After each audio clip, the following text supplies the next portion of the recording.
Assalamualaikum warahmatullahi wabarakatuh. Saya Nur Amira binti Mansur. Nombor metrik DB180146 dari kumpulan Amali 4. Sistem pepaipan domestik merupakan satu sistem yang rumit. Kedudukan paip yang kebiasaannya berada secara tersembunyi seperti berada di lantai, berada di dalam dinding. Bahagian-bahagian yang kita dapat lihat hanyalah aksesori seperti pili, injap dan bahan lengkapan. Sistem pepaipan hanya dapat dilihat melalui pelan skematik. Pelbagai simbol yang digunakan untuk menerangkan pepasang dan sanitasi yang terdapat dalam pelan skematik pepaipan bagi sebuah rumah atau bangunan. Objektif bagi tugasan ini ialah pertama, untuk mengetahui saluran-saluran dan sistem pepaipan rumah secara dengan lebih mendalam. Yang kedua, mengenal pasti jenis lukisan yang digunakan bagi menggambarkan sistem pepaipan yang berada dalam sesebuah kediaman maupun sebuah bangunan.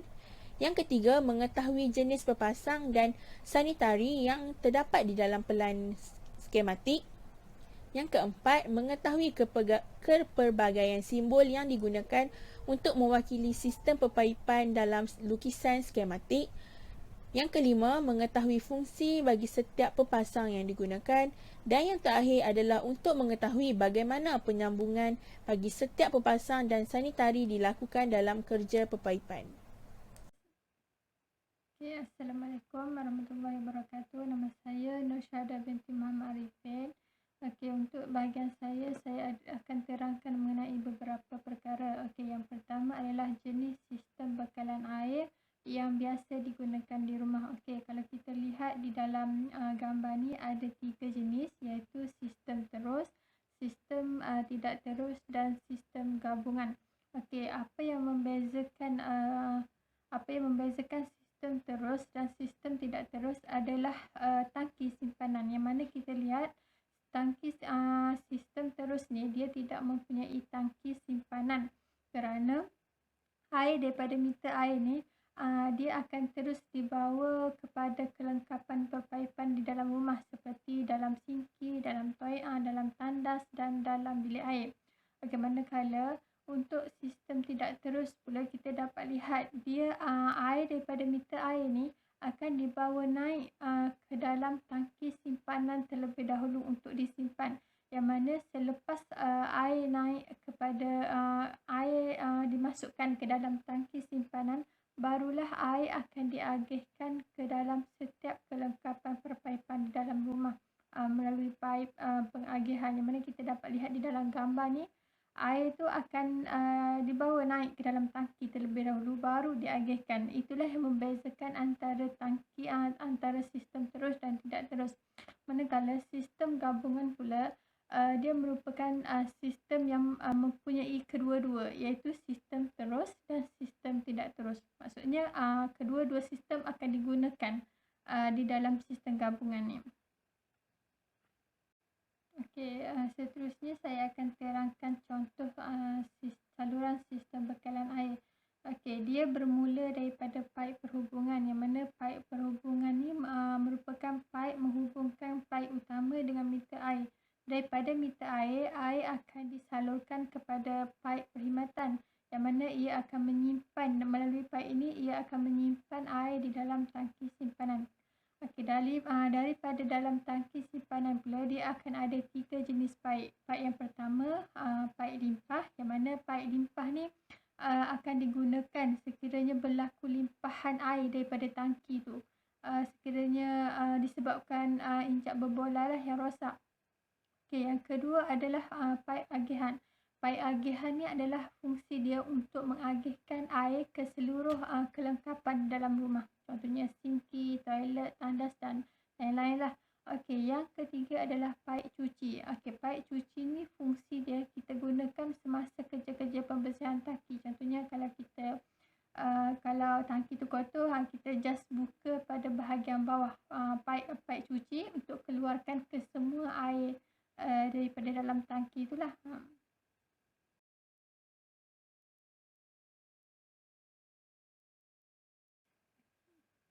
Okey, seterusnya saya akan terangkan sedikit background lah mengenai pelan lantai dan skematik rumah banglo yang kami buat. Okey, rumah banglo ni merupakan rumah banglo mewah 3 tingkat. Keluasan rumah tu 966 meter persegi. Dan di dalam rumah ni dia menggunakan dua jenis sistem bekalan air, iaitu bekalan air daripada GBA, iaitu Jabatan Bekalan Air, dan air hujan. Dia juga menggunakan air hujan untuk disalurkan kepada di dalam sistem perpaipan dalam rumah tu. Okey, dia mempunyai sistem air sejuk dan air panas. Lepas tu dia mempunyai sistem bekalan air terus dan tidak terus untuk diagihkan ke setiap komponen sanitasi dalam rumah. Dan last sekali dia mempunyai tangki simpanan air biasa dan tangki simpanan air hujan. Maksudnya dia ada dua jenis tangki. Tangki biasa dan satu lagi dia gunakan tangki underground, iaitu untuk air hujan, untuk simpan air hujan. Okey, seterusnya saya akan terangkan seperti yang saya cakap tadilah. Rumah banglo ni dia menggunakan dua jenis bekalan air. Yang pertama air daripada GBA, yang kedua air hujan. Okey, gambar yang pertama ni dia merupakan proses penyaluran air dari GBA ke sistem sanitasi dalam rumah. Okey, melalui gambar ni kita dapat lihat air ni daripada meter air ni, air GBA akan melalui meter air dan akan dibawa dengan menggunakan paip perkhidmatan untuk disimpan di dalam tangki simpanan. Dan melalui tangki simpanan ni air JBA ni akan diagihkan ke dalam setiap sanitasi di dalam rumah. Okey. Proses penyaluran air hujan ke sistem sanitasi pula, dia menggunakan sistem perparipan air bumbung, yang mana air daripada bumbung ni dia ada satu saluran paip untuk menurunkan ke semua air hujan ni ke dalam tangki underground, tangki bawah tanah yang memang dikhaskan untuk penyimpanan air hujan. Dan daripada tangki underground ni dia akan bawa masuk air ni ke tangki simpanan biasa, yang mana daripada tangki simpanan biasa ni air akan diagihkan untuk dibawa ke semua sanitasi di dalam rumah. Jadi kita dapat lihatlah kedua-dua tangki ini digunakan untuk sistem yang sama, cuma bekalan air tu daripada jenis bekalan yang berbeza. Okey, seterusnya kita dapat lihat kedua-dua gambar ni. Gambar yang pertama adalah meter paip rumah banglo mewah 3 tingkat. Ini adalah meter paip yang digunakan untuk rumah yang kami pilih. Dan yang kedua ni adalah contoh sistem perparitan air bumbu lah, yang mana daripada saliran paip inilah air hujan yang turun daripada bumbung tu akan dibawa masuk ke dalam tangki simpanan underground rainwater. Okay, seterusnya ini adalah jenis pepasang yang digunakan untuk saliran perpaipan air bumbung. Yang ini adalah pepasang dan kelengkapan untuk membuat proses pemasangan perparipan air bumbung lah. Okey, yang kedua ini adalah contoh tangki simpanan air bawah tanah. Okey, ini adalah merupakan satu tangki yang digunakan dah khas untuk menyimpan air di dalam air hujan di dalam tangki, yang mana dia ada proses yang tersendirilah. Air ni ditapis dan dioksigenkan sehingga air ni boleh digunakan semula.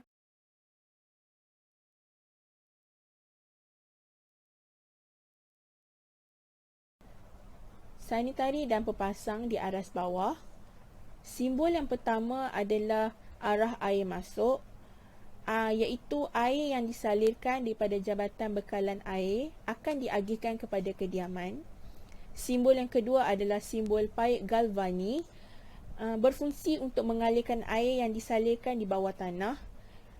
Saiz biasanya digunakan untuk paip perhubungan bawah tanah adalah 13 mm, 20 mm, 25 mm, 32 mm, 38 mm dan juga 50 mm.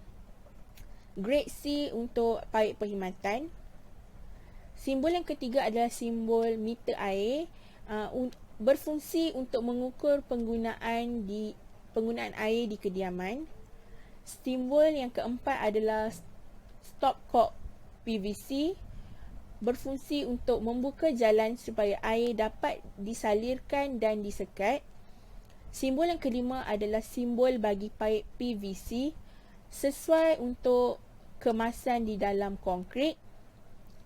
Simbol yang keenam merupakan sesiku 90 darjah sama, digunakan untuk mengubah arah sambungan batang paip yang sama diameter.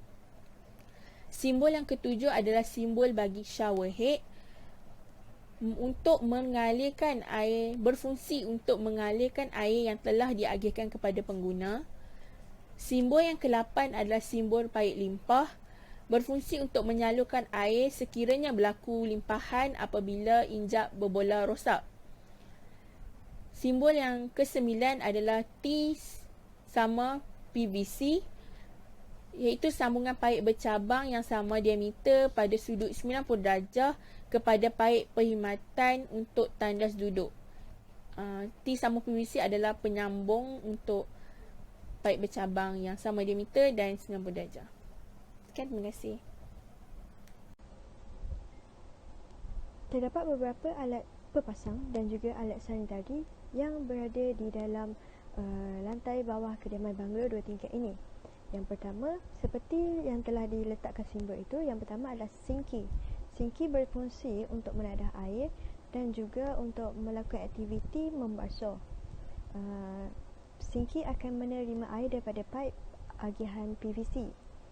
Yang kedua adalah perangkap lantai. Perangkap lantai yang diletakkan di kamar mandi ini berfungsi untuk mengumpulkan air sisa mandian. Yang ketiga adalah tandas duduk. Tandas duduk berfungsi untuk menerima dan membuang najis dan kekotoran yang terkandung dalam takung kandung. Yang keempat adalah paip PVC. Paip PVC di sini adalah untuk mengeluarkan air sisa dari tandas ke paip perkhidmatan bawah. Dan yang kelima adalah paip agihan PVC. Paip agihan PVC yang berada di atas itu adalah untuk mengagihkan air dari tangki simpanan ke kelengkapan perpaipan perumahan seperti sinki dan juga alat mandian. Yang keenam adalah paip galvani. Paip galvani akan membawa aliran air sisa kediaman itu kepada manhole kediaman rumah. Dan yang ketujuh adalah perangkap paip. Perangkap paip ni selalunya berada di dalam paip kepada sinki ataupun mandian. Ia berfungsi untuk menyekat serangga, menghalang bau busuk dan gas melalui salur paip buangan, dan ianya selalunya diperbuat daripada paip jenis PVC. Seterusnya adalah untuk lukisan skematik gambar raja sistem penyimpanan air hujan. Di sini terdapat dua simbol untuk alat sanitari dan juga pepasang. Yang pertama adalah paip agihan PVC. Seperti paip-paip yang lain, PVC ini bertujuan untuk mengagihkan air dari tangki simpanan ke kelengkapan perpaipan rumah seperti sinki dan juga alat mandi. Jadi di gambar ini, paip agihan PVC akan mengagihkan air ke tandas duduk. Yang kedua adalah faucet plain bib, iaitu pilih air yang kita gunakan di kamar mandi. Ia mempunyai alur air masuk yang mendatar dan juga ia digunakan pada kelengkapan tandas.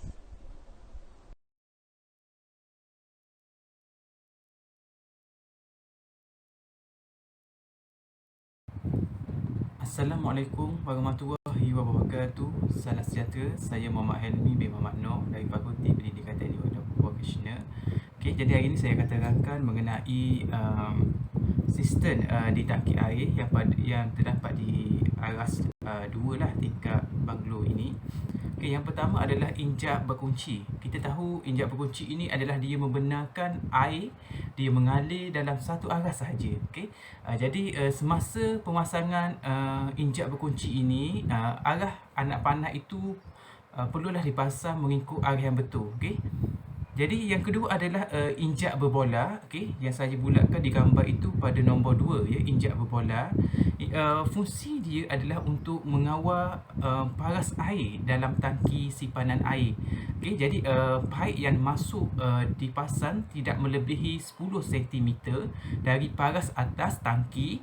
Selain itu juga mesti dipasang ya dengan menggunakan injak berbola tekanan tinggi dan dikawal dengan injak berkunci iaitu stop cock ya.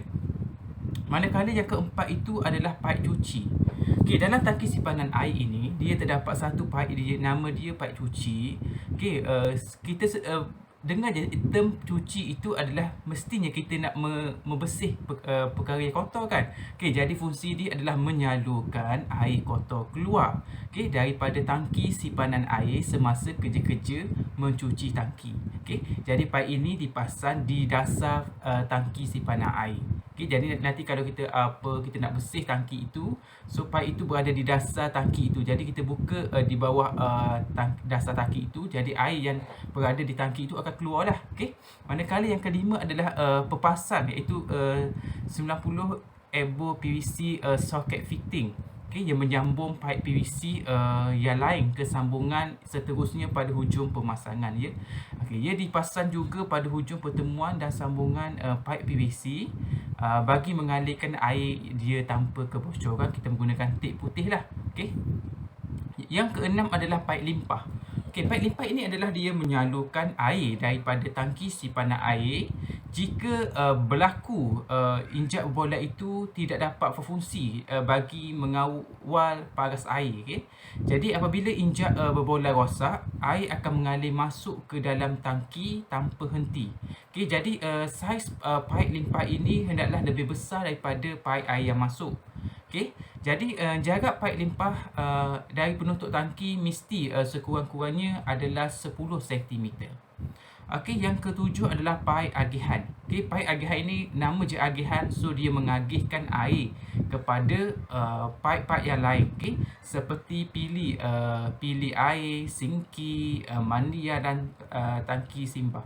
Okey, saiz paip ini hendaklah bersesuaian dengan kadar penggunaan air dan saiz terlalu kecil menyebabkan air yang keluar itu dalam badan ataupun lemah.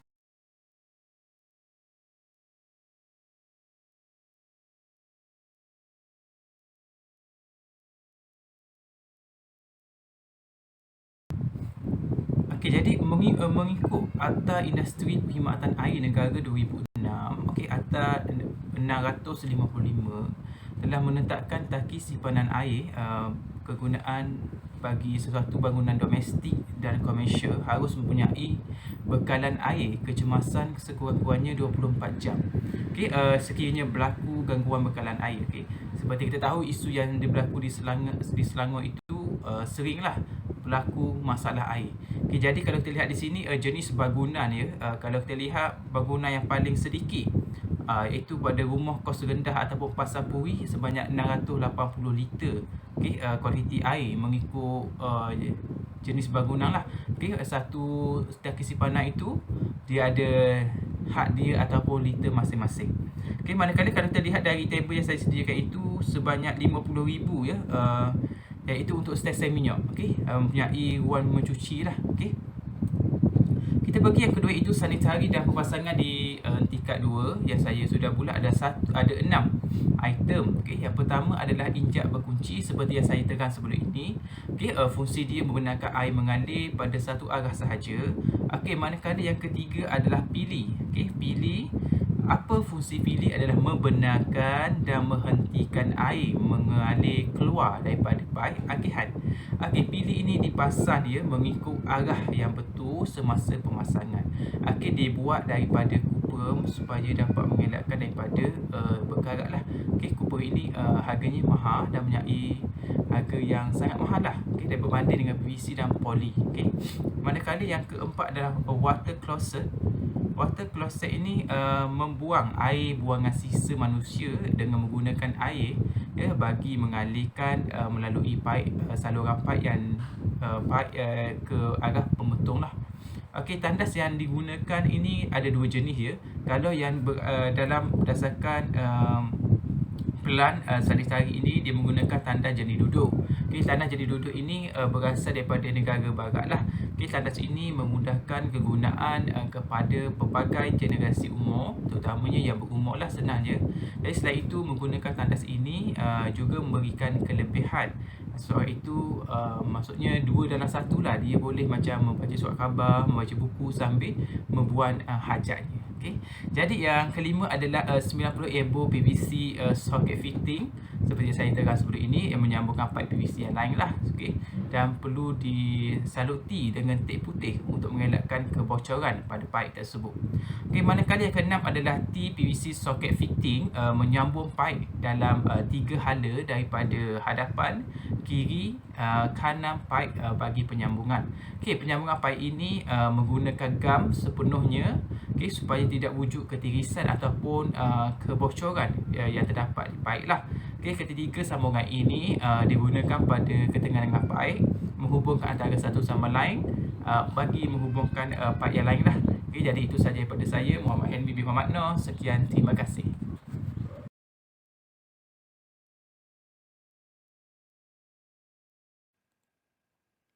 Okey, seterusnya senarai pepasang dan sanitasi bagi second floor.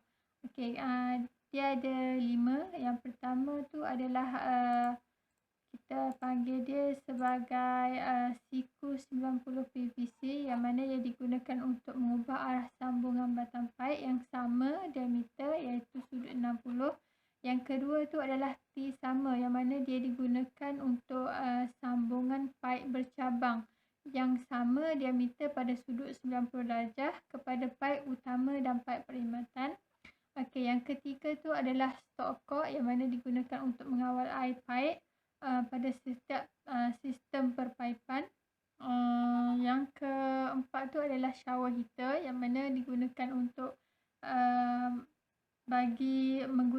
untuk mengeluarkan air panas lah. Dan yang terakhir sekali ni adalah mesin valve, yang mana dia digunakan untuk menukarkan jenis air yang kita nak, sama ada kita nak guna air sejuk ataupun air panas dekat kita punya shower mandi tu.